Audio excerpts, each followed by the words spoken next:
Yeah, 1, 1961, the reissue of Tuli's fabulous Zine. Started in 1961, the era of the beat poets. Today, Revolting News is going to be showing you the very, very first issue called Yeah, 1.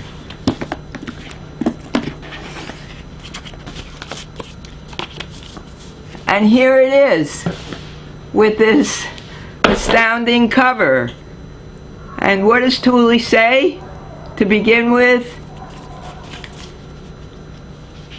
He says,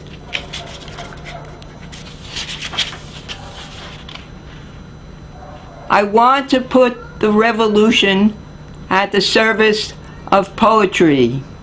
I want Comrade Stalin to say, Tuli, tell me how to revive the bodies of my dead Ukrainian peasants with your magic words. I want Truman to recall Korean corpses with a haiku, and depressed areas of the diencephalon to come to karma with a verb of longing. Oh, outrageous notion, to cleanse life with a dream, to bloom beauty with a word. That is Tuli Kupferberg, editor, number 1, December 1961, Birth Press, 381 East 10th Street, New York, 9, New York. That was the start of a 10-series run, which has recently been reissued and is now available for sale. You can find it on Amazon, on the internet. I'm going to read you from it. First of all, we have poet Philip Allen Friedman. Who is he? Where is he? We don't know. Anyway, he lives on in Yeah 1, Betrayers of the Intellect. You and animated afterbirths, vacillating brilliantly with your quota of filched verities, brocaded with a safe phrase. You intellectual masturbators, maneuvering dialectically with nothing put in that will not please, getting nothing out but self-praise. My rump to you, I fart in your face of your compromising cunning. Well, that's the Tuli spirit in 1961. As far back before that, way before the Fugs, Tuli was coming on like this. Now, next we have Mitchell Donian. And he says, this is a public letter of intent. I intend to marry you, if you will, or intend to make you hate me. Even more, if you will. I'll publish in the quarterlies scandalous remembrances of me with my tongue lolling in your mouth, where someone now looks up to see a smile. This is unrehearsed. I'm just reading this to you now as I'm reading it for the first time myself. So bear with me. I'm Thelma, Tuli's friend and producer currently of Revolting News. Amazing Grace. This is by Mason Jordan Mason. All these poets, we have no idea where they are or who they are now. The Lord giveth and the Lord taketh away. My poor grandmammy always may. Today he'll give you hell, and tomorrow he'll take away your breath. That's what my poor grandmammy always say. Now, imagine this is the time of Hal Allen Ginsberg beat poetry readings in Greenwich Village, and Tuli was one. He was part of the beat scene, and his first issue of Yeah will give you some idea of what the poetry was like at that day. Song of One Reformed. I used to walk into bars boasting, I can lick anybody. But that was before I met this old cunt with cancer. And that's by R.E.L. Masters. Oh. Well, okay. Now, by Anthony K., we have Light Verses to the memory of Florence Foster Jenkins. If you know who that is, she's someone who performed opera kind of satirically with a very grating, horrible voice. I love to watch them tearing down fine old houses, friendly, hard-working men with crowbars, tease a scroll lintel till it dislodges, and falls and shatters the stone porch stairs. On the third floor back, where the maid slept, a daring man perched with a hammer knocks the brickwork in the 1850s, so intricately laced into the manor. Delicious fragments that carry out next, shovels full of colored glass and leading, shards of blackened fireplace tiles and marble, elegant spiral banisters, split like kindling. I love to breathe the dust of demolishing and hail the force and pattern and stream, chomping the pride and care of a mansion built to last and house and impress. Meanwhile, I hail the work of these workmen who bring into the dusty outside the whole comfy interior for me to see, who never was invited inside. Okay, now we have The Return by Anil Eastlick. Must have been The Village, 1961. The whole pain of the universe, breaking of bones a billion years, the shredding of hearts, and my own soul descending eternal space. Then the voice, too piteous to ignore, fixing my descent, calling me back. The small suffering child that had no eyes, something where the eyes should have been, tiny, pea-like white protuberances. They moved feebly from side to side, trying to see, to learn to see. I caught at the ledge of hope and climbed back into travail, for love of the child. Live with the child, trust it to science, nurture, and watch for eyes to appear. For I see them appearing, larger and clearer, lighted and beautiful, more beautiful than God. Okay, that's called The Return. Next, On the State of Poetry in England. It's by Harold Morland. Of course, said the professor, I'm prepared. Oh, quite prepared, and glad to help. In looking through your poems with suggestions. After all, I've 50 years of scholarship behind me. You were going to ask, this word necrophilia, sir, this love of the dead. I believe in ancient Egypt it was a rule for a young dead virgin to be stuffed with, well, not with embalming spices first of all. I can almost understand that, sir, but wouldn't it be a miracle beyond necrophilia if some dead virgin's hand should stroke to life, and the warmth of creative desire, the willing tool of Apollo? Now also he wrote, arson.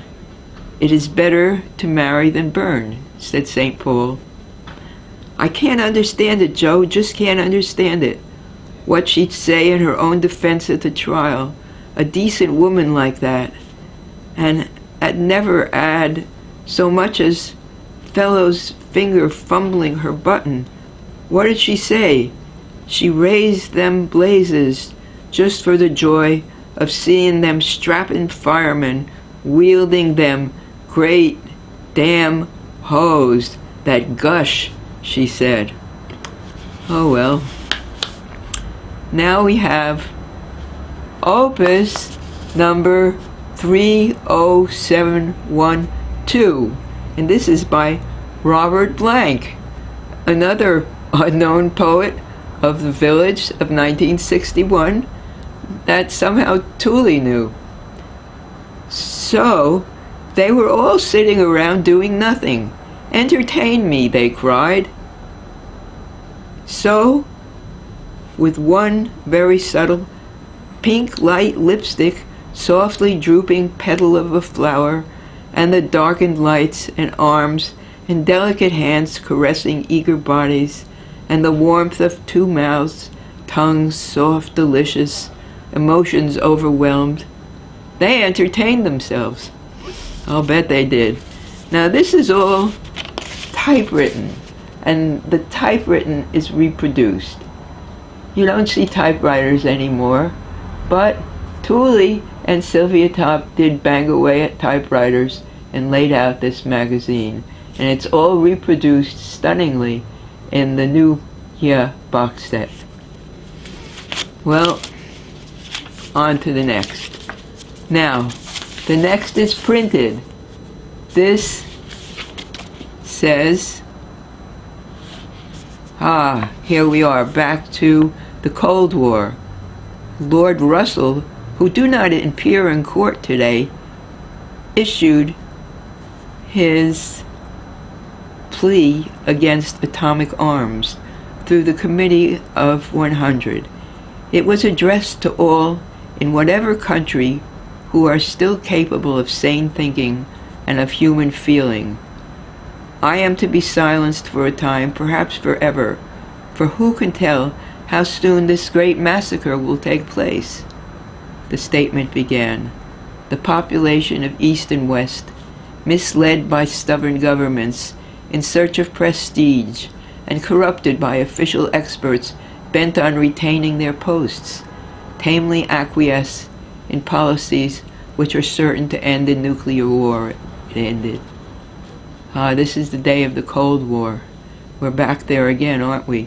Kennedy and Khrushchev, Adenauer and de Gaulle, Macmillan and Gates-Kyle are pursuing a common aim, the ending of human rights.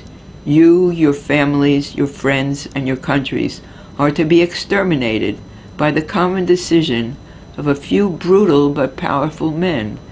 Does that sound familiar? Lord Russell said, to please these men, all the private affections, all the public hopes, all that has been achieved in art and knowledge and thought, and all that might be achieved thereafter, is to be wiped out forever. We're back to that again, aren't we? Well, now there are a lot of ads here which I won't read, and also this question, are you a bore? Let's see if we can get that on camera. Are you a bore? Asked ya. If you read yeah, you won't be a bore. Okay. Next. Thank God it's a dirty dream. And this is by Faith Bailey. Let's see what her dirty dream is. Hey, lean close. I want to tell you about the most horrible dream I had last night. I was sucked up with a rocket at one of them space firing places and flung sprawling, mucky doop bang out into a strange new world. I got to talking to someone. Did you know that they didn't live like us at all? The kitchen in all of the houses had a lock on it. I mean a lock from inside. And whenever you wanted to eat, you went alone. So no one could see you when you took off your hat and bared your mouth. But that ain't the worst of it. They had what they called shit time, once a day, and 4 pee times, and often the bathroom was the biggest room in the house. Not the dining room, but the bathroom. The polite thing was for a family to sit down together, and especially shit times, they made a grand production. Well, I guess that even that ain't so bad, but they kept it in the family. Wonder what they did on Thanksgiving. But all the institutions had 2 large bathrooms. One for those wanting a 12 noon shit, and another for them that just wanted a pee. Well, I'll tell you, thank God our world knows which hole is the good one. And that's by Faith Bailey, whoever and wherever she is. Now, Florence Stires. We have Some Bare Facts. This is a rhyming poem, a good old-fashioned rhyming poem. Is there a difference between naked and nude? Is one acceptable and the other one rude? In art they refer to the naked as nude, and society doesn't consider it lewd. But didn't he paint her naked for sure? And does nude rather than naked make it pure? I know the lads down at the old swimming hole would burn from their head right down to the soul if anyone said they were swimming there nude. It's naked, stark naked. Nude would be prude. If you don't use pajamas, do you sleep in the nude or naked? But there's an out for you here. Dog, take it. Not using pajamas is called sleeping in the raw. And you'd be surprised how many there are. To add to the confusion that seems to exist, did you ever know that anyone who didn't persist in calling those unclothed groups nudist colonies, did they have this trouble in the day of the Ptolemies? Now, there is a book I've read, The Naked and the Dead, and that Cubist thing, nude descending the stairs. Oh, it might be fun to exchange each one and change the bears from their lairs. And can't you just see the Broadway marquee and lights? Naked with violin. I'm sure from the start that it would be pure art, but wouldn't the police look in? So it all adds to this, the point that you can't miss. You're naked if you're nude, and if it's true vice versa, then as to which is worser, I'm not the one starting a feud. Thank you, Fletcher Stires Jr., whoever, wherever you are. You told us this in 1961. Yeah, one, Tuli's first zine. Currently reissued and for sale on the internet. Okay, now, this is a weird short story. Let's see how much time do we have. We've just been reading for 16 minutes, so we have time. This is by David R. Bunch, and it's In the College of Acceptable Death. This is what it looks like. It's printed, typed on orange paper. Darn it. It was 12 easy little war years after a peace that I set up my very successful College of Acceptable Death. The courses were all jam-packed. We did it mostly by demonstration.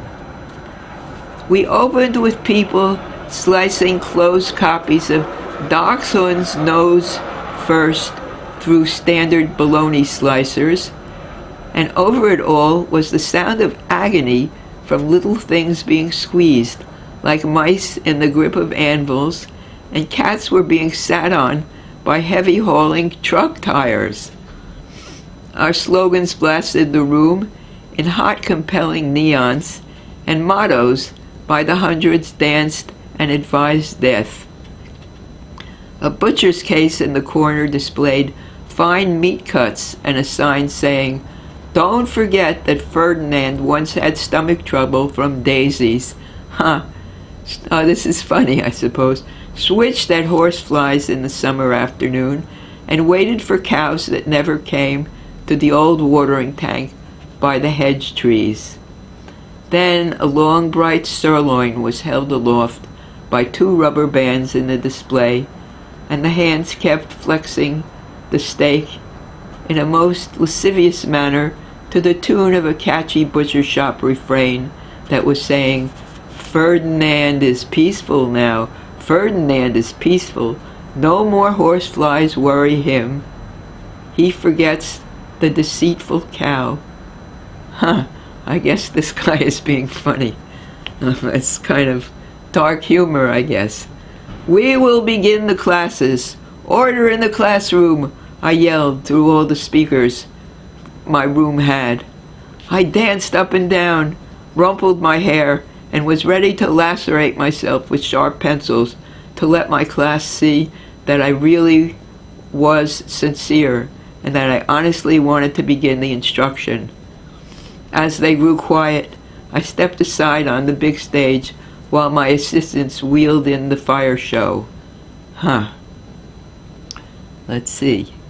A copy of Oil-Soaked Man strode quickly into a furnace that was all fireglass sides, and as he exploded to cherry flame, his lips swept a white line of agony through bare parted lips, and while his hair vanished in a sudden poof, a grimace of utter pain surged his death-built grin.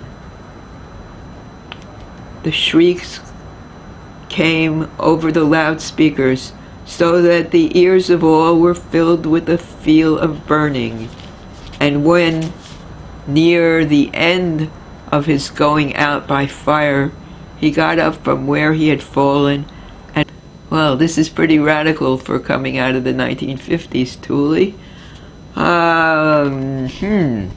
Next we wheeled in a windmill-plated chamber that was all glass on all 4 sides, and we parked it across from a knife thrower who had a dark mustache and a grin of cold malignancy, while his look of confidence and the cool way he constantly flecked his long card-trick hands seemed to bespeak a deadly skill that was unarguable. When a rubber child got up from deep in the glass-sided chamber and started to run along a peaceful way with his red and pink striped Playmore ball among the windmills, we filled the place with blades at the press of a switch. The windmills turned until they blurred and vanished, and oscillating they hacked the child to jelly blood, and Blitz, in his innocence, jig-jag back and forth, slice, slice, up and down, all but his head and the red and pink striped Playmore ball. These bounced around the oscillating windmill and gave direction to the otherwise almost inevitable white performance, and gave the class audience, I believe, a kind of wild stick hope for the child's head and the ball. But I need not tell you, you know what happened. Yes, a small round window opened in the glass-sided chamber, and he started throwing those long stiletto blades, whoop, whoop, whoop, at the child's head and the ball. Oh, this is pretty gruesome. I hope he's trying to be funny. He never missed. When he had a dozen or so slim blades neatly buried, expertly placed in the child's head and ball, he stood unwinding his slim black mustache, which he had trimmed to spell "Ha," smiling and bowing low to his audience, my class, which had collapsed now and lay wailing along the floor. He seemed especially malignant. "Was death so bad?" he asked. Let's see. Well, We were getting ready, we were getting them ready. As a kind of cool relief from the warm action of the fire chamber, the windmill blades, and the hissing, hot stilettos, not to mention the sliced dachshund, the mice squeezed, and the cats sat upon, and Ferdinand waiting for cows, we gave the audience a cold show of suffering in the snow. In a month that, let's turn the page. In a month that looked like November, we had red hearts along drifted, snow-tall lanes until the chiseled setting looked like a misplaced mid-month of February misadventure. But it was not. It was what we had wanted, and the class audience picked itself up from where it had collapsed, from the unrelieved horror of the windmill blades and the knife thrower. We loosed the snow scene to action. Young cardboard people with hot, unthinking gestures ran barefoot in the chiseled snow lanes to the hard places and found them to be not warm and meaningful hearts, not even boxes of candy. They found them to be what they looked to be, cold red paper hearts in a snowdrift. Let's see. But with one important addition, the hearts were backed with generous portions of sponges, and when the young people collapsed, the red heart sponges to the heart regions of their own agitated breasts, there began the terrible action of acids thawing. Sometimes there would be almost instantaneous sound of explosion, and a chest would blow fore windward and pat-pat to the snow, and more often it was just slow action of acid eating and people clasping the red, hungry, gnawing hearts, unable to fling them away until a hole that was almost half a chest big that gaped under unbelieving faces. Well, we're almost done. So if you want to know the end of this gruesome story, you have to get the Yeah box set. You have to get all these wonderful magazines that Tuli put out until 1965, and I'll be continuing to show them to you at another show. This is what they look like. What's inside, you have to find out. See you in another 2 weeks for another edition of Revolting News.